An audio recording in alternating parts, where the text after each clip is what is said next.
अस्सलामुअलैकुम दोस्तों, कैसे हैं दोस्तों। उम्मीद करता हूं कि मेरे तमाम दोस्त खैरियत से होंगे। दोस्तों मैं आपका भाई राज़क शाह ते तुसा देख रहे हैं राज़क टीवी हासिलपुर। तो आज जनाब भाई वास्ते माशाल्लाह इक्को ही बकरा रहता है, माशाल्लाह बेहतरीन क्वालिटी से जनाब बकरा है पिया नंबर वाइज। तो जनाब ये बकरा चेक करें ना, तो रेट भी दसना है, उम्र भी दसना है। तरसले नाल वीडियो तुसें एंड तक वेखनी है। वीडियो जनाब तुसें एंड तक वेखनी है। माशाल्लाह बेहतरीन बकरा, माशाल्लाह डबल हड्डी का मोटा ताज़ा माशाल्लाह जानवर है जनाब, प्योर मक्खी जिनी क्वालिटी जनाब बकरा है पिया। बाकी तो रेट भी दसने, कोई भाई भी खरीदना चाहता है तो जनाब तुम फाइनल 33,000 रुपये का बकरा लग जाए।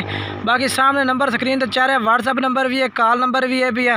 तो बाकी उम्र यदि तुम जनाब दसता जावा, यदि उम्र भी जनाब कोई ज़्यादा उम्र नहीं है, 8 to 9 महीने जनाब माशाल्लाह बकरे की उम्र है भी। और माशाल्लाह डबल हड्डी का जनाब जानवर है बेहतरीन माशाल्लाह। वो तरसले ना जनाब तुम चेक कर सकते हैं, कोई जूम वीडियो नहीं है, माशाल्लाह क्लियर वीडियो पे जनाब इंशाल्लाह तुम पूरा जानवर इंशाल्लाह चेक करा रहे हैं। बाकी माशाल्लाह मोटा ताज़ा माशाल्लाह बकरा है पिया, लंबी पूंछ माशाल्लाह और डबल हड्डी का जनाब बकरा है पिया। क्वालिटी जनाब ये माशाल्लाह तुम चेक कर सकते हैं तरसले के नाल माशाल्लाह चेक करो। बाकी तुम रेट भी दस दिता है, बाकी उम्र दस दी है। बाकी जनाब राबता नंबर स्क्रीन पर चाह रहे हैं, इस नंबर से राबता करके जनाब तुम खरीद सकते हैं।